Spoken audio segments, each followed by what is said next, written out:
Can we give just a quick round of applause to Pam? She's done a tremendous job finding stuff, putting us in the right place, make sure we have a roof over our head while the snow comes down. But no, seriously, a lot of work goes into planning these types of events. I do this stuff for our family reunion. And if you could imagine, we probably get maybe 150, 175 family members in a room like this. How hard that is to corral everybody. So no love lost for people who try to coordinate stuff like this. No, that's no problem.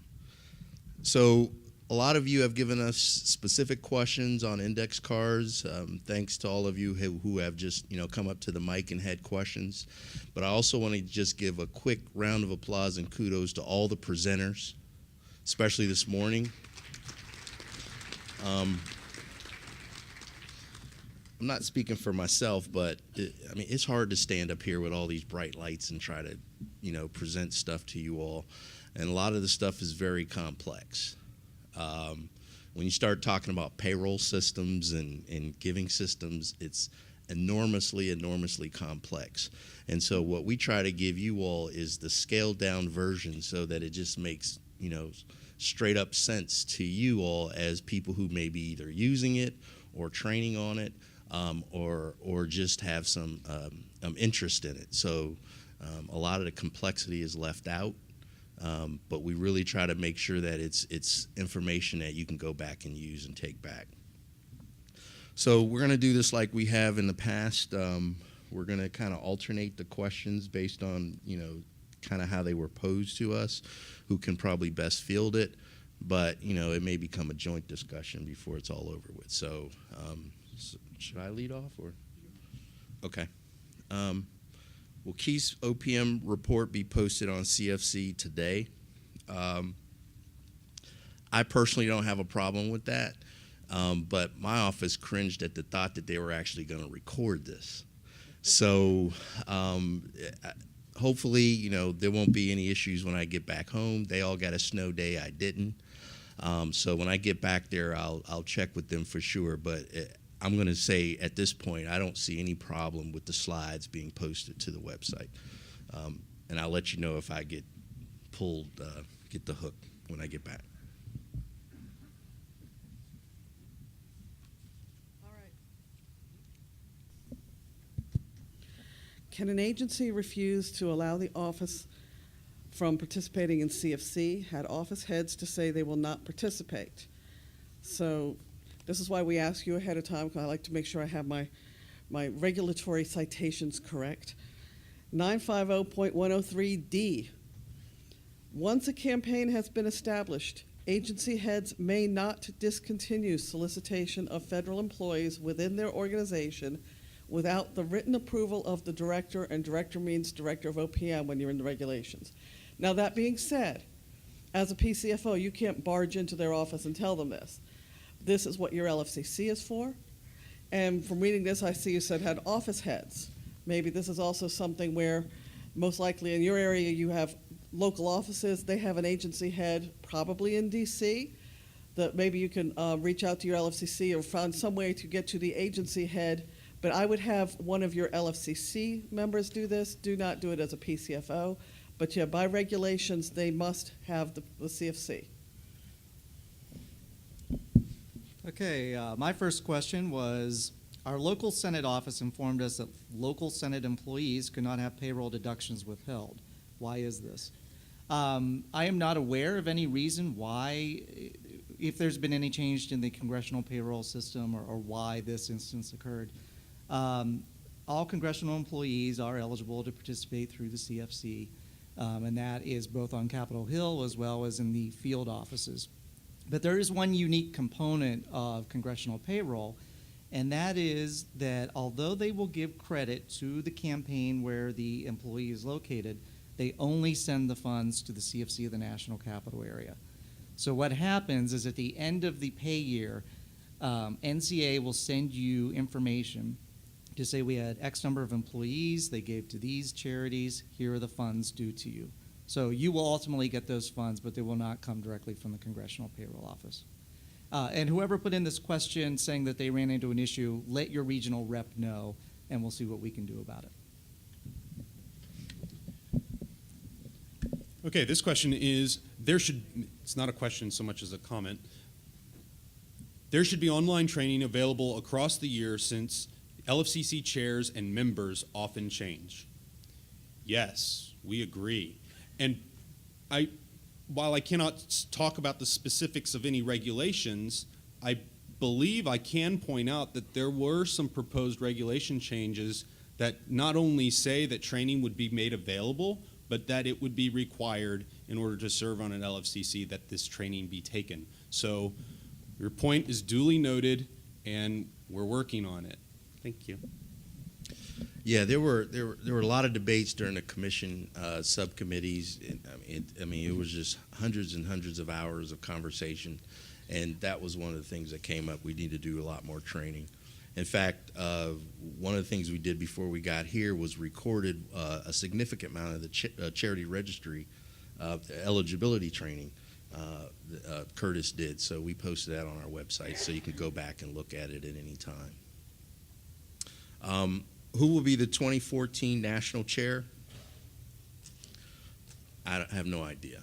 But I think this will be our new director's first year in dealing with all things programmatic related to the CFC coming up. I think she started with us back in November. So normally her office will determine or work with the national capital area to determine who the national chair will be. So we'll see how that all works out for 2014. Mary? Okay, this question regarding 110%, each line item or overall budget. I like to make questions so that simple questions become complicated. Anyway, the basic answer is overall budget. But if you've been to any of my trainings over the past 10, 12 years, that's in terms of how much you are allowed to be reimbursed without OPM having to come in and approve. That doesn't mean that the LFCC has to approve it. And LFCCs, as I've said in my training, are supposed to be looking at line items. Because if you've got a line item out of whack, the LFCC should be asking why. So granted, yes, they overall, if you've got one line item at 50%, but another line item at 150%, they should be questioning those line items. You still could, if they determine, because it ends up at the bottom being, less than 110% of the whole budget. But they're going to ask you why, and they should be asking you why those line items are out of whack. All right, my next question has to do with the review process of charity applications. And as I had mentioned in my presentation, we recommend but do not require that you perform completeness reviews to make sure that all of the information is there before the LFCC reviews the charity file, and hopefully we can avoid denials over minor mistakes. So the question was, how long do you give charities to, how much time do you give them to correct the information that's missing? And the second question is, how many times do you allow them to fix their mistakes? There's no regulatory time frame on this. For national and international charities, we give them 5 business days. You could do more or less as long as you are consistent throughout the process and give each charity the same opportunity. Also, I only give them one opportunity to fix it. If what they send back to me is still wrong, then it's going to be wrong. We don't have time to go over that time and again. This question asks, are there any new online opportunities in process for 2014? It's a fairly broad question, so I'm guessing that the intent was to ask about online giving, and it is being considered. We do have to do feasibility to determine where we can, put a federal online giving portal, much like what Tony was discussing in the previous session and with Employee Express. And then also the commercial systems are always available to you. That ball is pretty much in your court. So those are the opportunities that you have for online giving. What, if anything, does OPM plan to do to encourage participation of the next generation of federal employees in the campaign?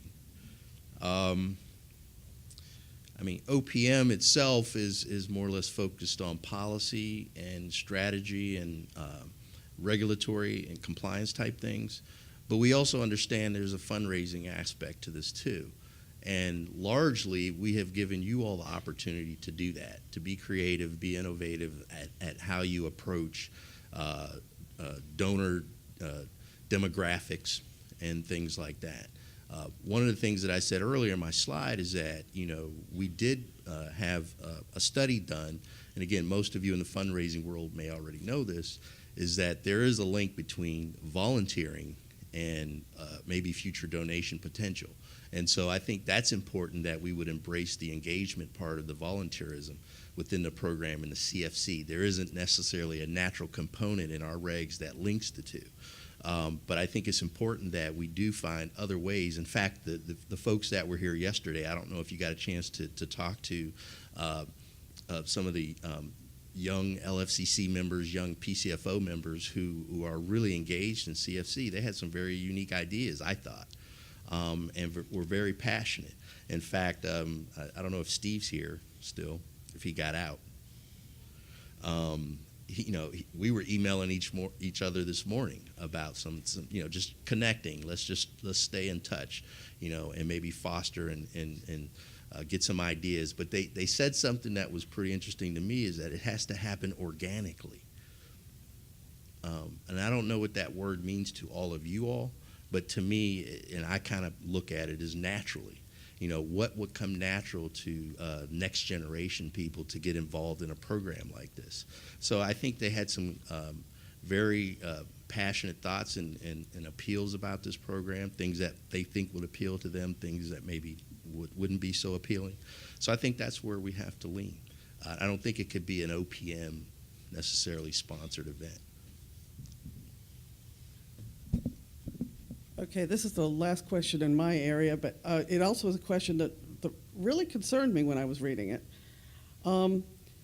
If OPM is to do applications, processing of pledges, and payout of designations, how does the local PCFO make any money to pay salary of PCFO staff?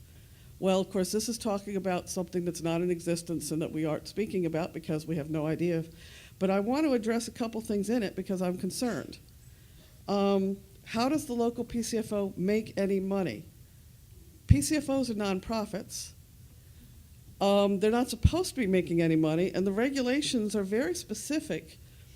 The PCFO shall recover from the gross receipts of the campaigns its expenses approved by the LFCC, reflecting the actual costs of administering the local campaign. So if a cost was not incurred, a cost does not get paid.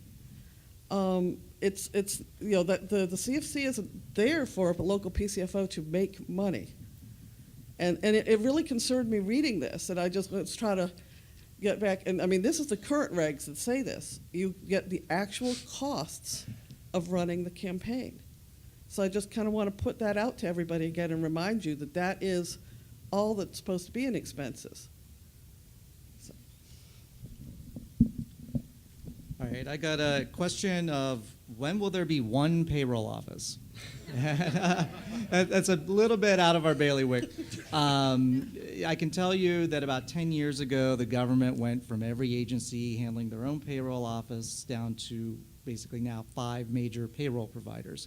So as PCFOs, you're dealing with DFAS, GSA, Interior, Agriculture, and then the Postal Service. And then there are a few agencies that are still out there on their own.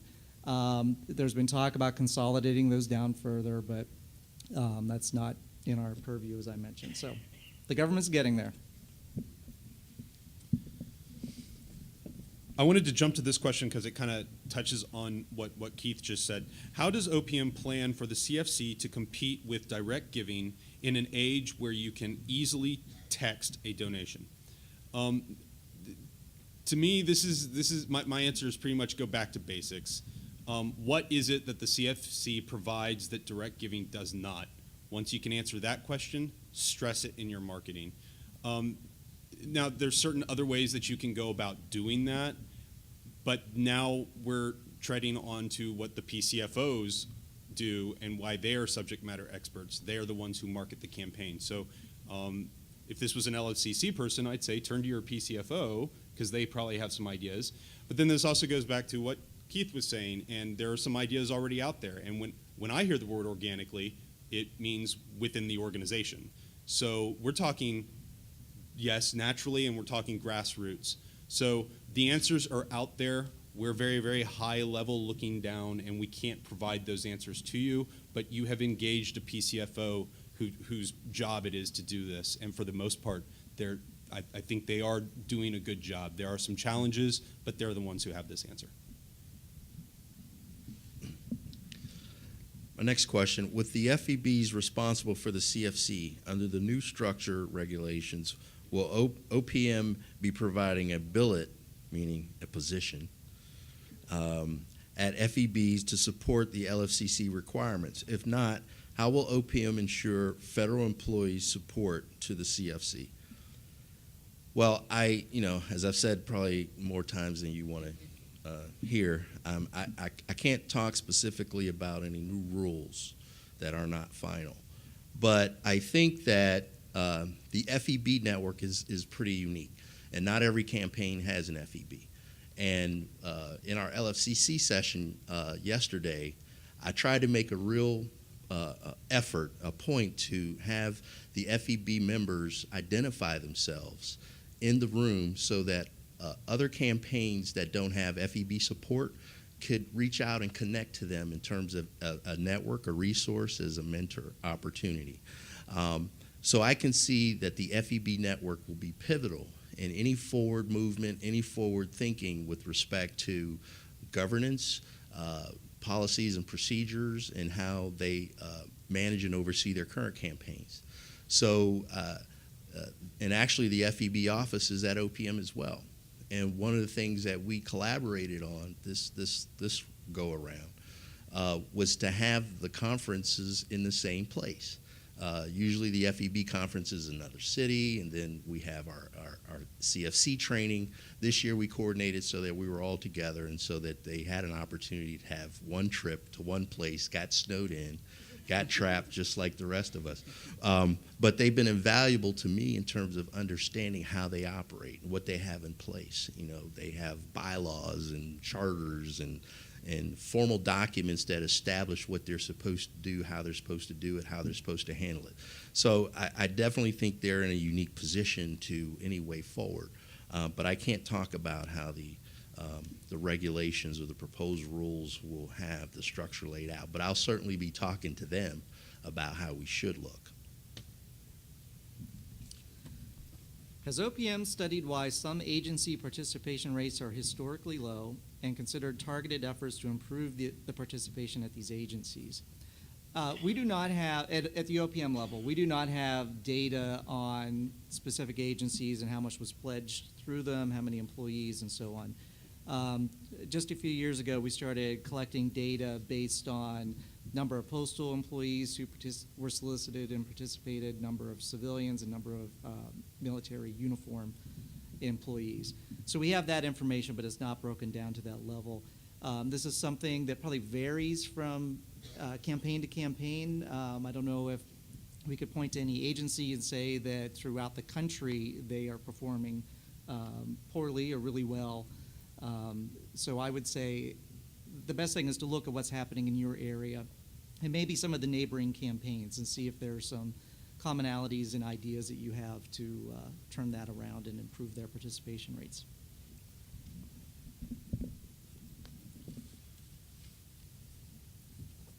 What's the time frame for implementing universal giving?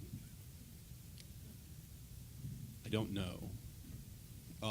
We got a lot of really, really good comments 2 sessions ago this morning. Yep. As I said previously, I don't want to belabor it, but you know the pilot was successful. It was telling, and it showed a lot of determination on the part of the campaigns, both LFCCs and PCFOs, to push forward for this.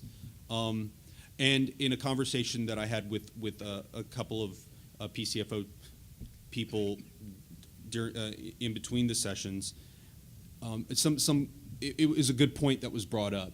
I tend to look at it like a lot of other PCFO people who are currently in the room, who have seen this as a potential area for growth in the CFC for a long time. Even before I came on in the CFC community, the community's been talking about universal giving, and those people have a wealth of knowledge on how it might look.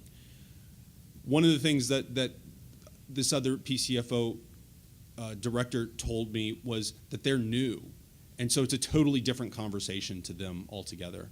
And that's just one of the things that we and Keith in particular has to take into consideration before a decision can be made.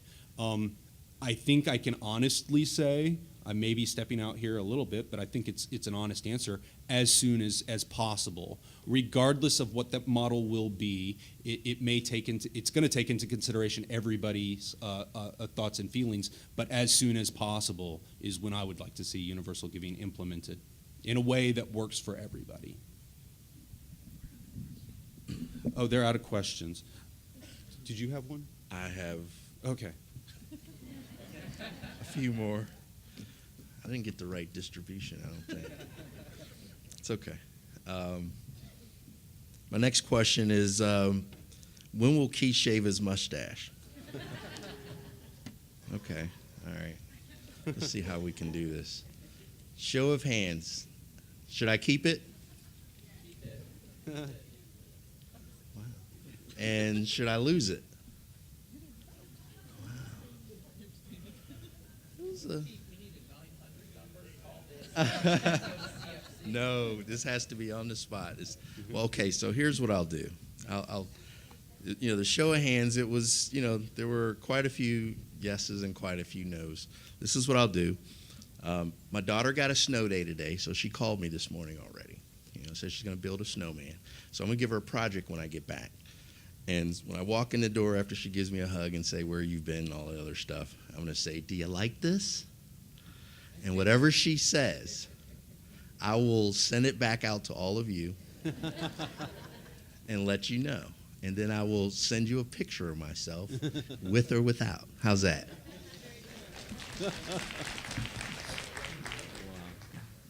Wow, you're so easy to please. On that one. Okay, back to our regular scheduled program. Does OPM believe that ending the possibility of collecting funds at events will result in fewer events being held and thereby less opportunity for agencies to increase visibility of the campaign and encourage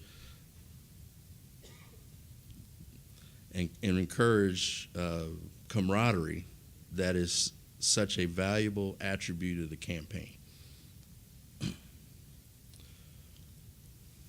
This kind of strikes to sort of the new or future CFC, but let me just kind of give you the sense again from the folks that were tasked with coming up with recommendations.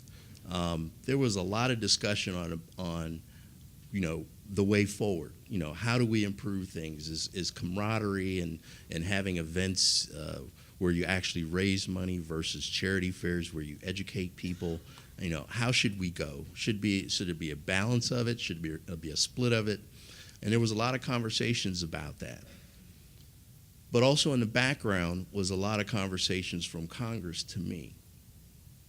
And Congress staff seemed to be very interested in how much time you all, federal employees, LFCC members, key workers, campaign managers, are spending on CFC activity.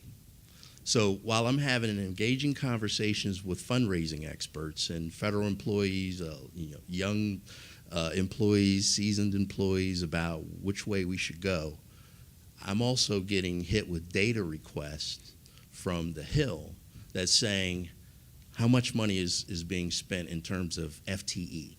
How much, the big thing there in Washington right now is official time. How much official time is being spent on official duties, on mission critical stuff. I don't have the data, so I couldn't give the data to Congress. But as you know, we have a pretty smart team sitting here to my right. We can build assumptions. We can set up data models. We can, in fact, we asked for additional information in your 1417 request that talks about what is the grade level of people who are working on campaigns, right? And we try to ascertain, you know, kind of in some roundabout way to find out what level of effort is out there to make the, campaign work and be successful. So there's a lot of things coming at this particular program from a lot of folks that don't live in Washington. And they want to know, they want to get pieces of information so they can try to figure out how much time are people actually spending at events, looking at applications, processing pledge forms, all the things that we have to do to take a dollar pledge to a disbursement to the charity. They want to know this. Why do you think they want to know this? I heard a couple. What? Cut the budget. Is that it? That's the only answer to that question? Huh? Offsets? That's interesting. Any other? Why do you think they want this data? Huh? You guys are getting too passive for me now. I mean, I have my ideas. I want to know what you think.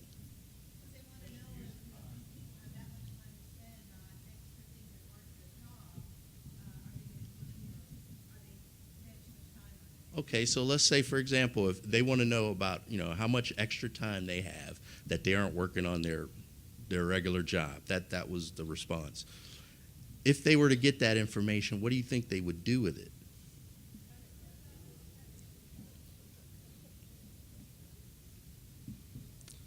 So I'm back to the question.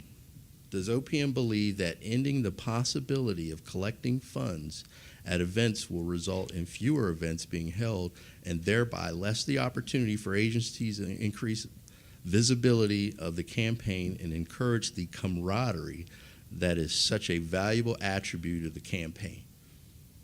So which word should I emphasize here? Result, collecting funds, visibility, camaraderie, attribute, value. There's a lot in this question. So I'm not really sure how to answer that, but I want you to think about it because, I'm sorry. What's that? Yeah, but they didn't include it in here. I'm not trying to make anything up. So I don't have an answer to this question, but I can tell you kind of how the members that made the recommendations were thinking.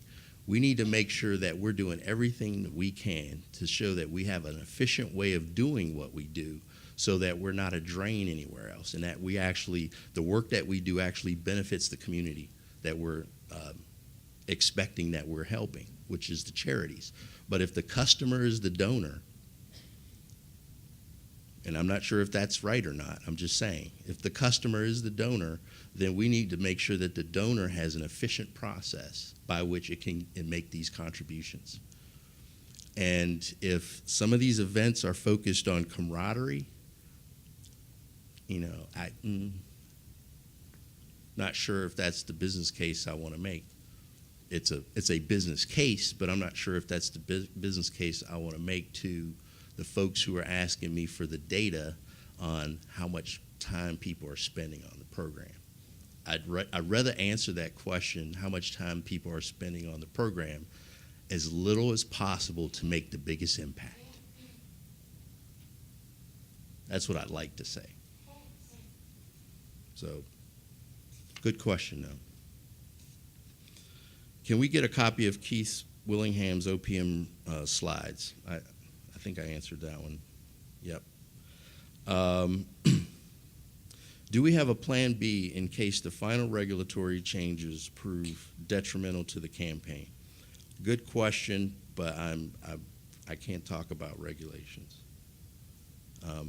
Always something that OPM is thinking about. We don't want to do anything to be detrimental to the campaign. I think this is my last question. Why was ICA allowed to distribute hiring outreach coordinator flyers to the LFCC in an OPM meeting? Who gave this permission to ICA? I didn't give anybody permission to hand out any flyers any more than I give you all permission to exchange business cards. This is an OPM sanctioned event, but it's not an OPM sponsored event. So, so any of you are open to talk to, give out information amongst your peers, because that's what most of you are, peers. So in terms of permission, I didn't grant it. Whether things are right, integrity and all that stuff, that's a judgment call. And I'm not here to make that judgment. Now, that's the last official question. Do you guys have any I more? have one more. Okay. I'm sorry. This one's lengthy. Are my pay enhancements realistic for 2014? Namely, agency names, codes as drop-down box, 4-digit CFC code for military, include search capability, communicate PII breaches, I don't know of any breaches, or potential breaches, and then in a different color and different handwriting, like EEX set up with drop-downs and codes. Okay, so I'm hoping that Tony addressed a lot of this, and I think he did. But I think that the key to this question is in the last line, like EEX. The two systems are linked, but not only are they two totally different systems, they're not the office of CFC. They make their product, they do what is best for their customers, and in so doing, I might add, as an outsider looking into that process, they're doing a darn good job of doing what's best for you. If anybody remembers Employee Express, it had some growing pains, and it has overcome those. And my pay, I think we can all agree, given what it was able to produce this year, was fairly successful. Now that said, we don't have anything to do with that, and I think Tony made the case earlier. Like any system, it's in a constant state of improvement, and under Tony's leadership, it did well this year. I'm sure it'll do better going forward, and we're just outside looking in, trying to facilitate where we can. I think they're confusing the PII breach from 2012 payout with the introduction of iPad. Larry? Yeah, and okay, let me okay. just, unless you want to go this direction, Tony, I don't want to talk about breaches. I don't want to talk about PII and all that stuff. I mean, I think we all understand that the information and the data we get is confidential, right? I mean, that's what makes our program a high integrity program. I mean, that's why people give almost $250 million in 4 months. Now, we might like that number to be bigger. We might like the contribution, the donor population to expand, but that's a lot of money that is passing through a lot of hands in a short period of time.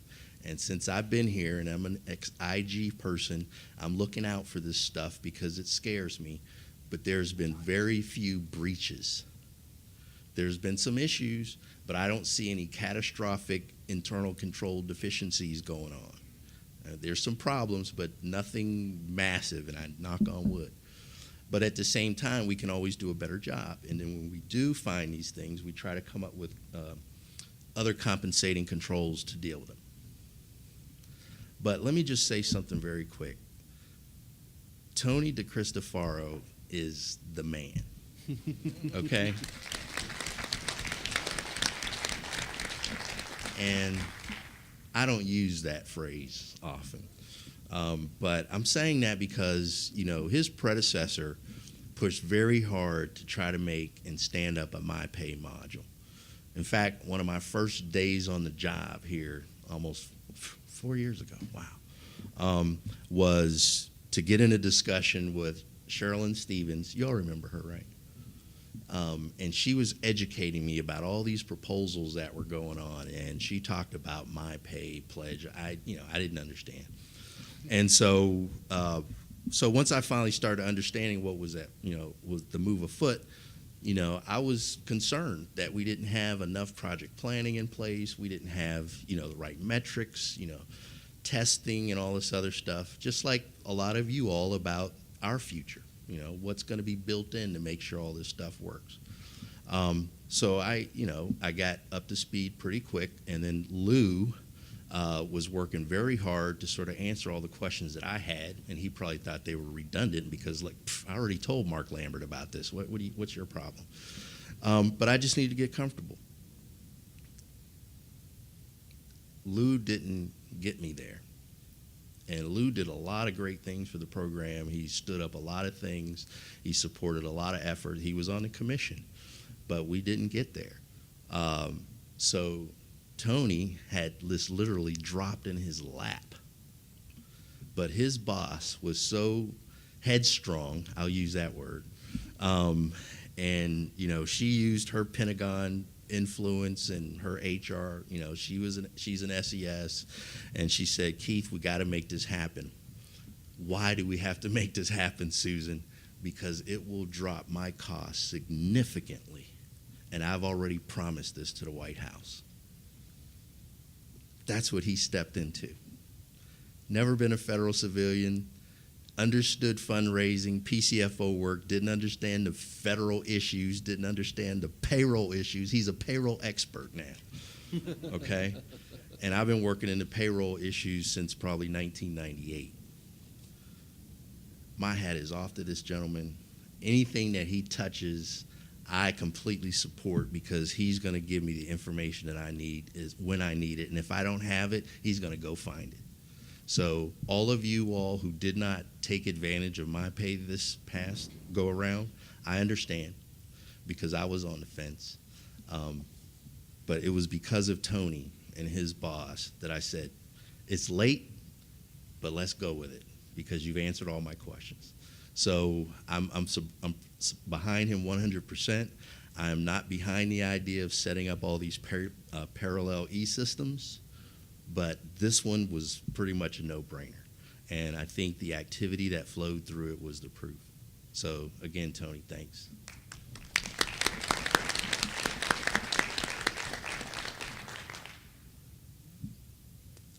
Are you done? Okay. Only that. That's right. So we got a couple questions on some things that we had presented. And I actually asked Marcus not to do this. But, he was like, no. We've got to get this straight. So he went back to his toolbox and he reconfigured stuff and he put more, slide presentations together to answer some questions. And I'm going to give him the opportunity to go ahead and present those answers right now.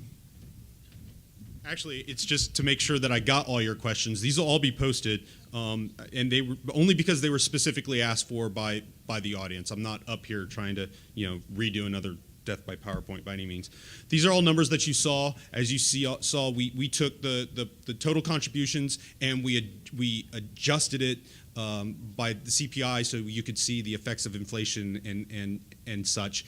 And then somebody said, well, why then? Yeah, really? Why then did you not do it for this? Good point. Point well taken, and it was easy enough to do. As you can see, the blue represents the nominal cost of the campaign compared to the adjusted cost of the campaign. So somebody specifically asked for that, and these will be included. I just wanted to touch base on it so that if anyone who's seen it for the first time has any questions, you can feel free to ask me. But you'll see these on CFC today. Again, we took the two, real value of the campaign in terms of adjusted total contributions versus real cost of the campaign, adjusted cost. And as you can see, it all goes back to Keith's original point, day one, which was the percentage of the cost of the campaign is shooting upward, the red one. So that's just there because I like pie charts. There was another question. Somebody pointed out that the number of organizations that is represented on this graph does not equal the number of organizations on this graph. And the only reason this person pointed this out is because they are astute and I was unclear. This graph represents the number of applications which were adjudicated by the various LFCCs and by OPM in the case of national international charities. A simple application and approved charity does not make. Therefore, in this chart, this is only approved charities. So the first one was applications, the second one was charities, and they're not equal. The last question that we had to do with, it didn't happen in mine, I think I pointed it out, but what I failed to leave on the slides in the other sessions was, why are the bubbles different sizes and what does it mean? The bubble sizes indicate, and the percentages that are next to them, indicate the share in dollars of all the pledges in those various giving models. The bigger the bubble, the more dollars that giving method got. The smaller the bubble, the fewer dollars. Not to be confused with what's on the y-axis, which is number of contributions. So bubble charts are great. You get to show 3 things instead of just 2. They're awesome if the person who makes the slide actually tells you what they mean. So I just wanted to point that out, throw that out there. If you have any questions, let me know. But these updated slides will be put into those presentations before they're thrown up online. Thank you.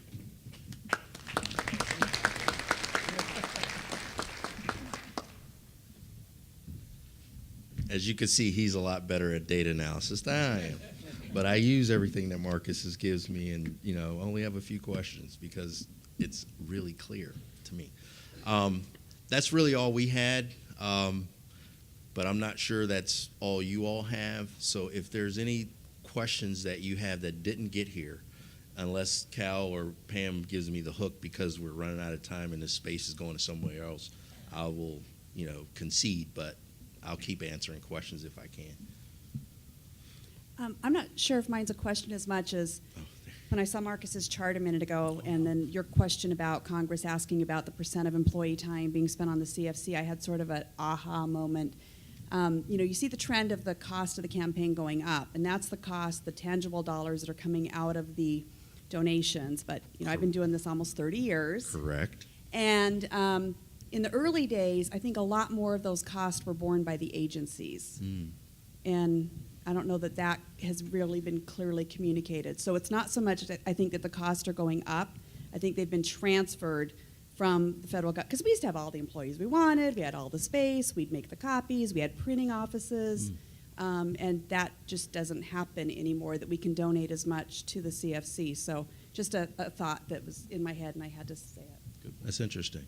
In fact, that did come up in some of the commission discussions as well, burden shifting.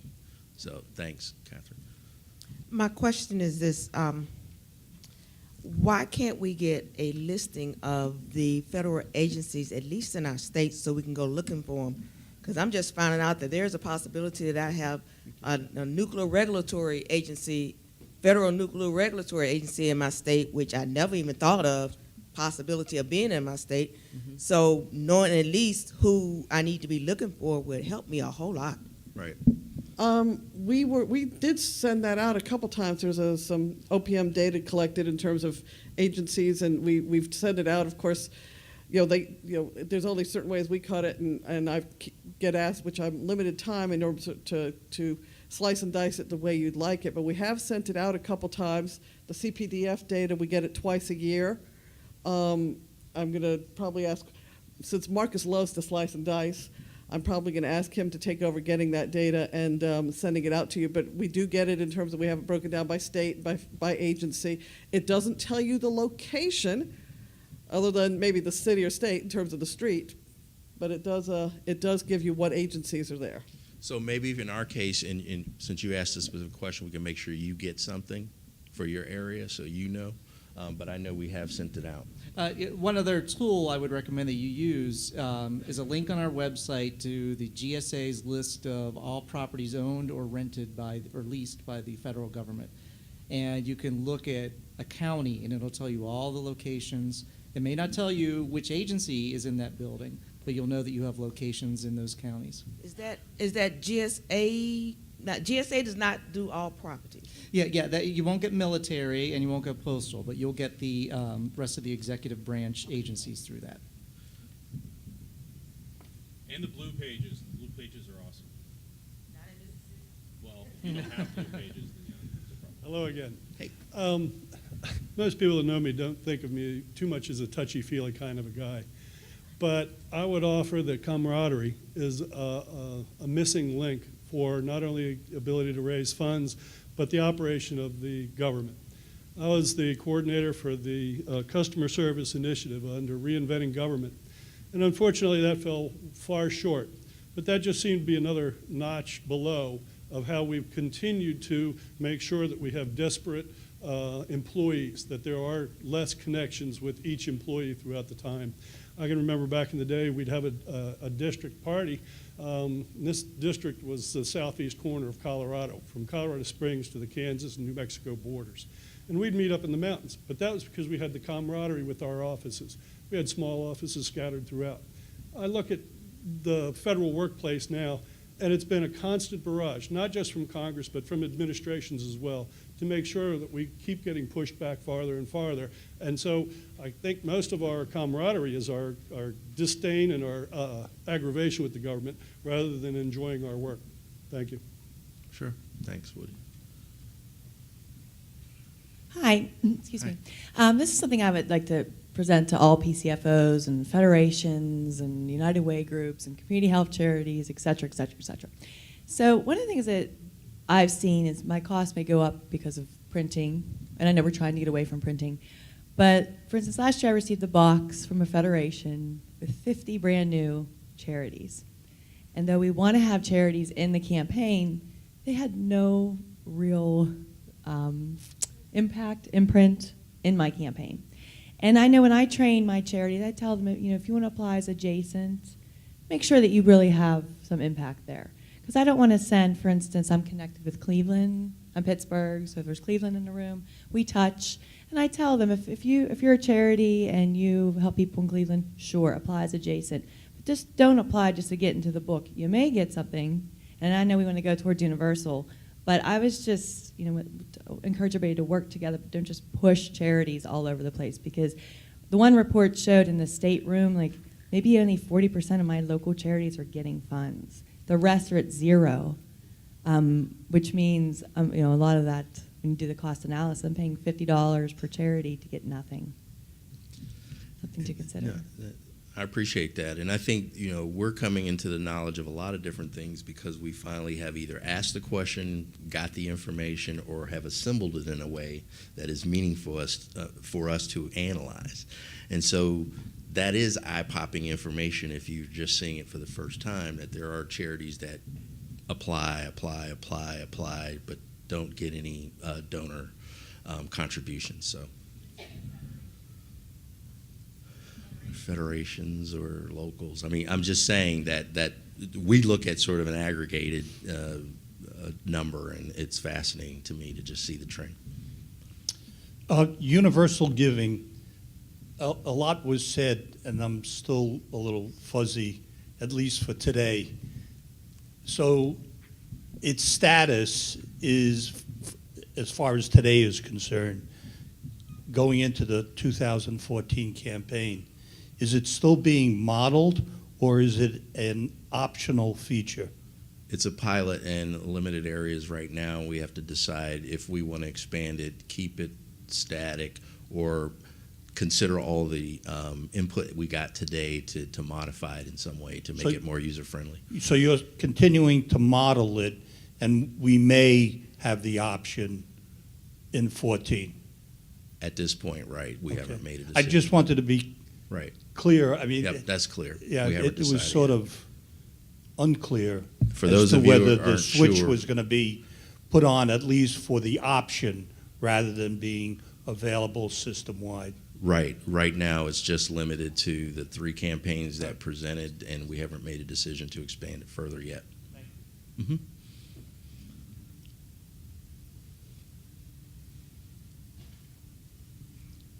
John Fornicola from the Chattanooga campaign. Hi, John.